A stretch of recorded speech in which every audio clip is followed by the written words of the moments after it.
नमस्कार बच्चों। आज का अल्कोहल टॉपिक के अंतर्गत हमारा जो टॉपिक है वो है निर्जलीकरण। निर्जलीकरण जिसे हम निर्जलन भी कहते हैं। निर्जलन या डिहाइड्रेशन, मतलब डिहाइड्रेशन मीन्स जल के अणु का निष्कासन। तो क्योंकि ये अल्कोहल की रिएक्शन है, मतलब कि अल्कोहल से किसका निष्कासन होगा?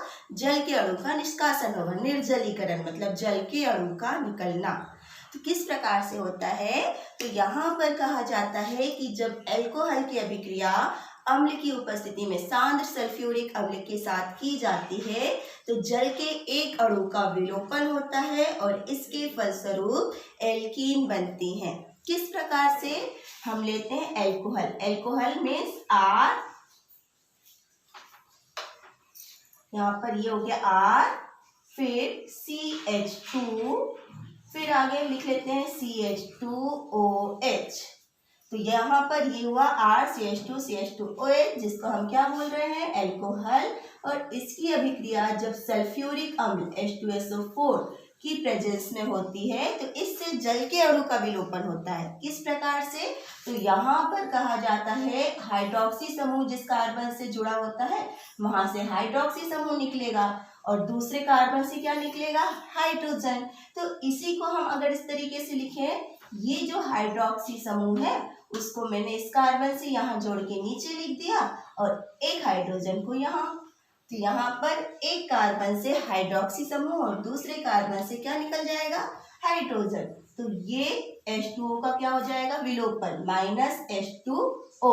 और यहाँ जब H2O निकलेगा तो इसके जो बंध के इलेक्ट्रॉन है यहाँ और एक इलेक्ट्रॉन यहाँ, एक इलेक्ट्रॉन यहाँ पर जाके क्या बना लेंगे? Double bond. तो RCH डबल बॉन्ड CH2। तो ये जो कंपाउंड बना, जिससे क्योंकि कार्बन कार्बन के बीच इसमें क्या है? डबल बॉन्ड, इसलिए इसे हम क्या बोलते हैं? एल्कीन। तो यहाँ कहा जाता है कि जब अल्कोहल की अभिक्रिया सांद्र सल्फ्यूरिक अम्ल के साथ की जाती है तो निर्जलीकरण के फलस्वरूप क्या बनता है? एल्कीन। फॉर एग्जाम्पल हमारे पास है CH3CH2OH, एथेनॉल। नाम नोट कर लेंगे नीचे, क्या है ये? एथेनॉल। तो एथेनॉल है, इसकी अभिक्रिया जब सांद्र सल्फ्यूरिक अम्ल की उपस्थिति में होती है या सल्फ्यूरिक अम्ल से की जाती है तो यहाँ से OH और यहाँ से हाइड्रोजन, इसका विलोपन हो जाएगा और क्या बन जाएगा? CH2 double bond CH2। यहाँ पर ये जो कार्बन है, दोनों कार्बन के बीच में क्या आ गए? Double bond. तो क्या बन गया? एथीन। नाम नोट कर लेंगे। जब एथेनॉल का निर्जलीकरण होता है या फिर एथेनॉल की अभिक्रिया सांद्र सल्फ्यूरिक अम्ल की उपस्थिति में होती है तो क्या बनता है? एथीन बनता है। अब इसी रिएक्शन में जो प्राथमिक अल्कोहल है वो इजी वे में रिएक्शन देते हैं। द्वितीयक अल्कोहल की अगर हम बात करते हैं तो यहाँ पे कहा जाता है फॉर एग्जाम्पल CH3CHOH, CH3, ये क्या हो गया? एक द्वितीयक अल्कोहल। तो यहाँ पर कहा जाता है जो द्वितीयक अल्कोहल के लिए कुछ अलग परिस्थितियां होती है। फॉर एग्जाम्पल यहाँ पर हम द्वितीयक अल्कोहल में ये जो ले रहे हैं प्रोपेनॉल, इसका नाम क्या है? 2-प्रोपेनॉल।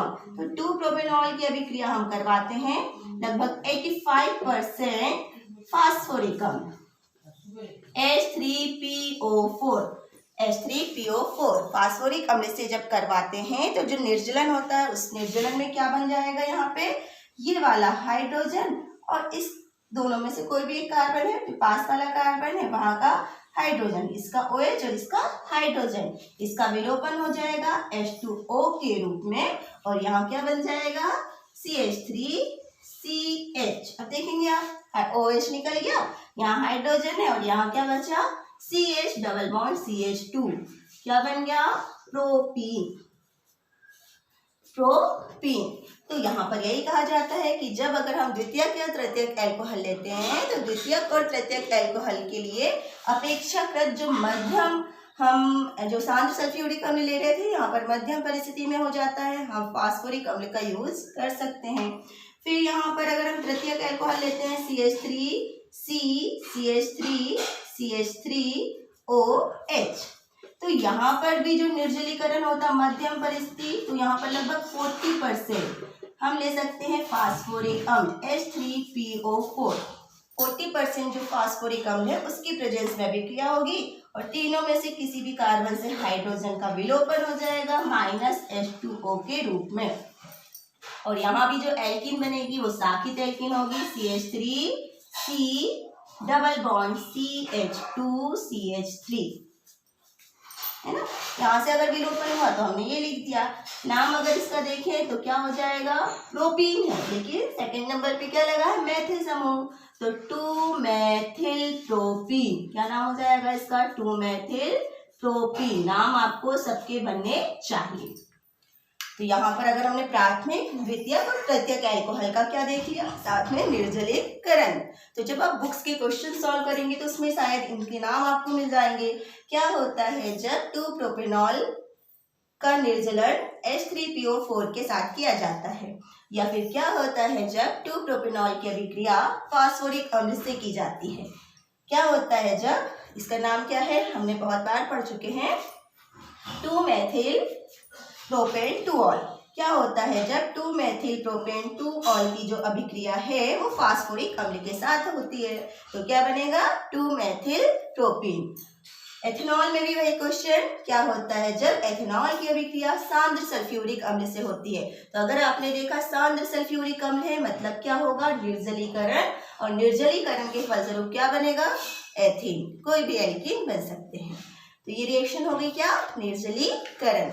अब कई बार जब क्वेश्चन पूछा जाता है एल्कोहल का निर्जलीकरण समझाइए और इसकी क्रियाविधि समझाइए, साथ में आता है निर्जलीकरण किसे कहते हैं और इसकी क्रियाविधि समझाइए। तो अब हम यहाँ पर देख लेते हैं 3 स्टेप में इसकी क्रियाविधि, उसे हम देखेंगे।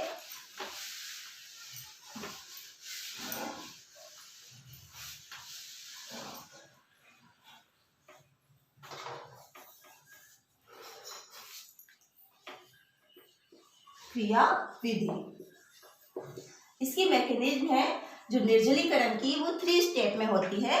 फर्स्ट स्टेप में सबसे पहले यहाँ एल्कोहल का प्रोटानीकरण होता है।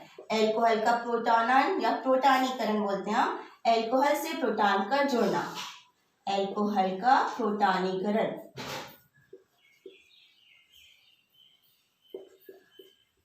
प्रोटोनन भी कहा जाता है, बुक्स में प्रोटोनन शब्द भी है। प्रोटानीकरण मीन्स प्रोटॉन का जुड़ना, क्योंकि अभिक्रिया अम्ल की उपस्थिति में होती है ना। तो यहाँ पर जब हम एल्कोहल का प्रोटानीकरण मीन्स अगर हम यहाँ पर एथिल एल्कोहल लेते हैं तो हमारी रिएक्शन में CH3CH2OH ये है। इसका प्रोटानीकरण मतलब इससे हाइड्रोजन जुड़ेगा। हाइड्रोजन किस रूप में है, आयनिक रूप में है, तो प्रोटॉन जुड़ेगा और प्रोटॉन जुड़ने के बाद ये अभिक्रिया उत्क्रमणीय स्थिति में होती है। प्रोटॉन जुड़ता है, तो जब प्रोटॉन जुड़ता है तो यहाँ पर जो हाइड्रोक्सी समूह है वहां पे जाके प्रोटॉन का विलोपन हो जाता है। प्रोटॉन क्या होता है, जुड़ जाता है, सॉरी विलोपन नहीं होगा, जुड़ेगा। किस तरीके से, CH3CH2। अब देखें यहाँ पर जो ये एकाकी इलेक्ट्रॉन युग्म होते हैं, किससे, हाइड्रोक्सी समूह के ऑक्सीजन से जुड़े, वो हाइड्रोजन से हाइड्रोजन को जोड़ते हैं, हाइड्रोजन को आकर्षित करेंगे। तो यहाँ पर ये वाला जो हाइड्रोजन है यहाँ पर प्रोटॉन जुड़ जाएगा। जब यहाँ प्रोटॉन जुड़ जाएगा तो जो धनावेश है वो कहाँ पर आ जाएगा, ऑक्सीजन पे। जो प्रोटॉन है वो इन इलेक्ट्रॉनों से क्रिया कर लेता है और क्या बना लेता है, इसे कहते हैं प्रोटानीकृत एल्कोहल। प्रोटानीकृत एल्कोहल। तो फर्स्ट स्टेप में बनता है प्रोटानीकृत एल्कोहल, जिसमें एल्कोहल पर प्रोटॉन आके जुड़ता है। सेकेंड स्टेप में ये जो प्रोटानीकृत एल्कोहल है, हमने बनाया CH3CH2OH, यहाँ पर एकाकी इलेक्ट्रॉन युग्म थे और यहाँ पे प्लस चार्ज। ये जो प्रोटानीकृत एल्कोहल है, सेकेंड स्टेप हम नोट कर सकते हैं, आप लिख सकते हैं कार्बोकेटायन का बनना। सेकेंड स्टेप में प्रोटानीकृत एल्कोहल से कार्बोकेटायन बनता है, कार्बोकेटायन का बनना। अब किस प्रकार से रिएक्शन में देखें, CH3CH2OH, यहाँ पर प्लस चार्ज और यहाँ पे ये क्या कहलाते हैं, एकाकी इलेक्ट्रॉन युग्म। तो ये क्या करते हैं, प्रोटॉन का विलोपन। प्रोटॉन का विलोपन किस प्रकार से होता है, अगर हम यहाँ देखें तो प्रोटॉन का नहीं, किसका, कार्बोकेटायन बन रहा है। कार्बोकेटायन बनता है मीन्स जल का अणु निकल जाता है। जब जल का अणु निकल जाता है किस प्रकार से, तो यहाँ ये जो बंध है बेटा, इस बंध के जो इलेक्ट्रॉन है उनको लेके जब इस बंध के इलेक्ट्रॉन OH के पास चले जाते हैं तो ये किस रूप में निकल जाता है, H2O के रूप में। H2O के रूप में निकल गया जल का अणु। तो यहाँ पर इलेक्ट्रॉन की कमी हो जाती है, और जब यहाँ पे इलेक्ट्रॉन की कमी हो जाती है तो इस पे कौन सा आवेश आ जाता है, धन आवेश। कार्बन पे कौन सा आवेश आ गया, धन आवेश, जिसे हम क्या बोलते हैं, कार्बोकेटायन। कार्बन पे अगर धन आवेश है तो उसे हम बोलते हैं कार्बोकेटायन।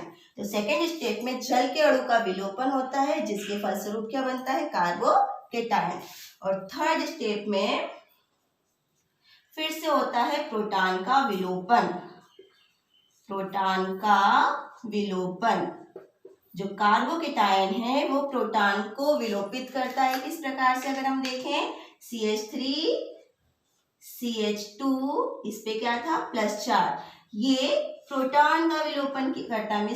जो कार्बन है, दूसरा कार्बन है, उससे जुड़े हुए ये जो हाइड्रोजन है, एक हाइड्रोजन निकल जाएगा प्रोटॉन के रूप में, और जिससे यहाँ पे क्या आ जाएगा, CH2 double bond CH2 plus H+ ion, proton क्या हो गया, विलोपित हो गया।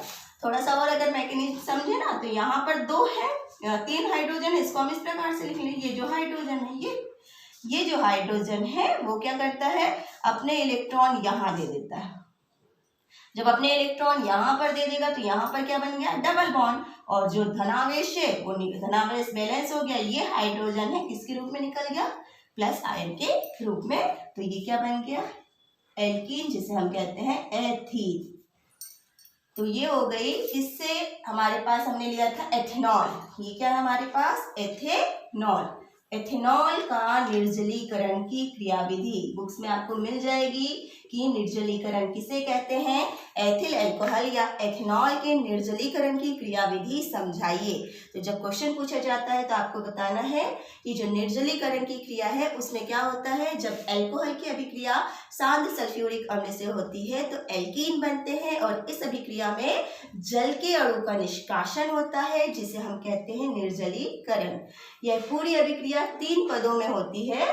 फर्स्ट स्टेप में अल्कोहल का क्या होता है, निर्जलीकरण, अल्कोहल का प्रोटॉनीकरण, जिसमें प्रोटॉन से अभिक्रिया होती है और प्रोटॉनीकृत अल्कोहल बनता है। सेकेंड स्टेप में कार्बोकेटायन किस प्रकार बनता है, जल के अणु का निष्कासन हो जाता है और जिससे कार्बोकेटायन बनता है, क्योंकि कार्बन पे धनावेश आ जाता है। और ये जो थर्ड स्टेप है इसमें प्रोटॉन का विलोपन होता है। जो कार्बोकेटायन होता है उससे जुड़ा हुआ जो हाइड्रोजन है अपने इलेक्ट्रॉन देकर प्रोटॉन के रूप में निकल जाता है, जिससे कार्बन कार्बन के बीच में डबल बॉन्ड बन जाते हैं, जिसे हम क्या कहते हैं, एल्कीन। तो इस प्रकार यह अभिक्रिया 3 स्टेप में पूरी होती है। तो आप इसे ध्यान से वीडियो को देखें, 2-3 बार जब देखेंगे उसे समझें और समझने के बाद इसकी क्रियाविधि नोट करें। बहुत सारे इससे संबंधित जो क्वेश्चंस हैं आपको बुक में मिलेंगे।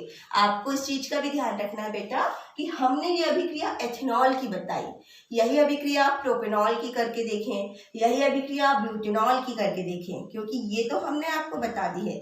यदि आपको प्रैक्टिस करना है तो आप दूसरा अल्कोहल लें और उसके बाद दूसरे अल्कोहल के साथ भी यही अभिक्रिया करके देखें। तो हम जब जो क्रियात्मक समूह है उसमें एल्किल समूह अलग अलग करते जाते हैं, तो अलग अलग जो अल्कोहल है उन अल्कोहल की अभिक्रियाएं जब हम करके देखते हैं तो हमारी जो प्रैक्टिस है वो होते रहती है और उसी तरीके से हम सीखते हैं।